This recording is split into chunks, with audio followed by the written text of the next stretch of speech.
Halo, apa kabar? Aku harap kalian semua yang nonton video ini sehat selalu dan tetap baik-baik aja walaupun kita masih di tengah pandemi corona yang belum kelar entah gak tahu sampai kapan.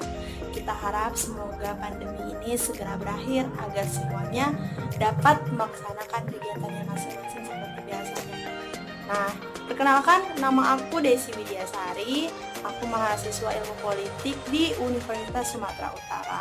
NIM aku 18090604. Nah, di video kali ini aku akan menyelesaikan tugas teori perbandingan ilmu politik, yaitu menjelaskan perbandingan antara sistem pemerintahan negara Swiss dan negara Swedia. Simak terus videonya ya. Oke, yang pertama kali kita akan bahas adalah negara Swedia. Pasti kita semua tuh nggak asing lagi dengar negara ini, karena negara ini negara yang indah dan bagus banget untuk dikunjungin. Nah, negara Swedia adalah negara terbesar ke-55 di dunia dan negara terbesar keempat di Eropa. Dah, ibu kotanya negara Swedia apa sih? Nah, ibu kotanya adalah Stockholm.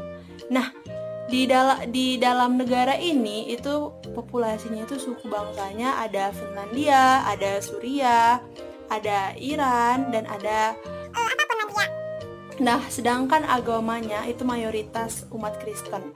Dan di negara ini itu separuhnya itu adalah hutan. Jadi mereka tuh benar-benar memanfaatkan sumber daya alam dengan baik. Contohnya mereka tuh di bagian timur kebanyakan pabrik kayu, pabrik kertas, dan di negara ini peternak sapi dan ternak babi itu adalah salah satu sumber penghasilan yang banyak di negara ini.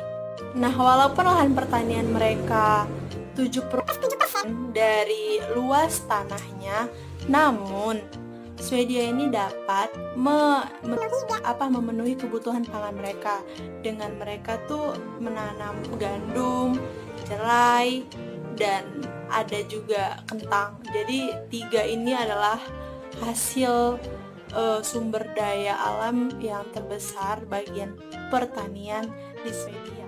Nah, sekarang kita masuk ke sistem pemerintahan Swedia. Kalian tahu nggak apa sistem pemerintahannya? Sistem pemerintahannya adalah sistem monarki konstitusional parlementer, di mana sistem ini adalah kepala negaranya adalah raja, sedangkan kepala pemerintahannya adalah Perdana Menteri. Nah, Perdana Menterinya ini biasanya berasal dari ketua atau pemimpin partai politik terbesar di negara itu. Dan pemilihan parlementer di negara ini biasanya berlangsung 4 tahun sekali. Sedangkan tugas raja itu hanya membuka seperti sidang parlementer, membuka rapat jika adanya perubahan di negara tersebut gitu. Jadi dia raja ini nggak bisa sewenang-wenangnya atau bertindak seperti sebelumnya yang dapat misalnya menunjuk perdana menteri, mengeluarkan perdana menteri dengan sesuka hati kayak gitu. Nah, legislatif di negara ini itu namanya Riksdag. Ini adalah suatu dewan tertinggi di Swedia modern. Tugasnya adalah menunjuk atau memilih perdana menteri dan kemudian menunjuk kepala departemen. Nah, di negara Swedia ini memiliki 4 undang-undang, yaitu ada instrumen pemerintah, ada undang-undang royal suksesi, ada undang-undang kebebasan pers, ada undang-undang tentang kebebasan berekspresi. Nah, sekarang kita akan membahas tentang negara Swiss. Pasti kalian juga nggak asing kan dengar negara ini, karena tempat di negara ini tuh cocok banget buat liburan dengan suasananya, tempatnya yang masih asri, dan benar-benar cocok banget buat liburan. Negara Swiss ini adalah negara yang langsung berhadapan dengan Jerman, Italia, Prancis, dan Australia. Nah, ibu kota negara ini adalah Bern.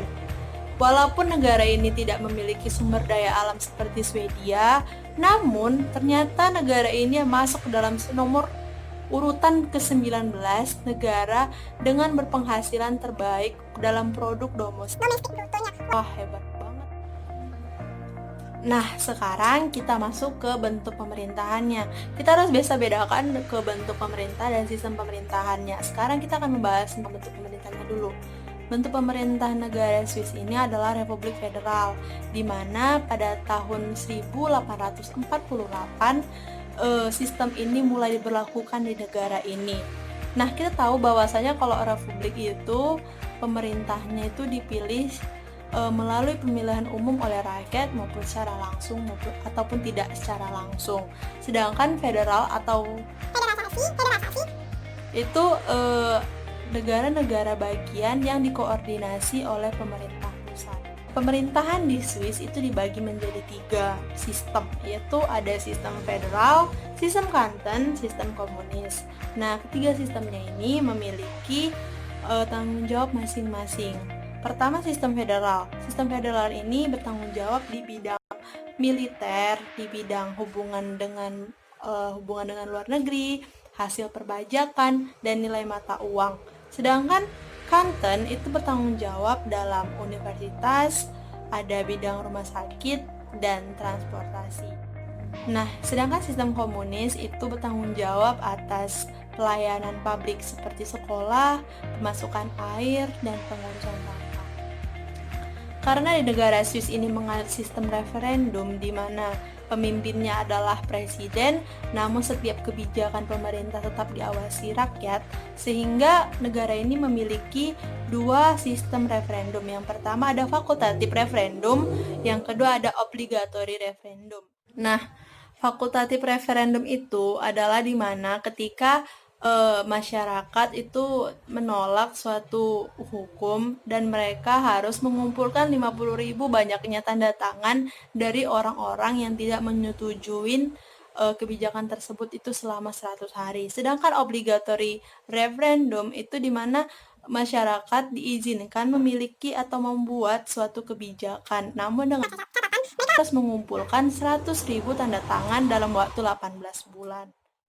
Nah, jadi kesimpulannya dari 2 sistem pemerintahan 2 negara ini yaitu di mana negara Swedia yang memiliki sistem pemerintahan monarki konstitusional di mana pemimpin negaranya itu adalah seorang ratu atau raja, sedangkan negara Swiss itu memiliki sistem Republik Federal di mana sistem pemerintahannya dikuasai oleh presiden tapi tetap juga dibawa oleh pengawasan rakyat. Demikian hasil video saya. Sampai jumpa di next video.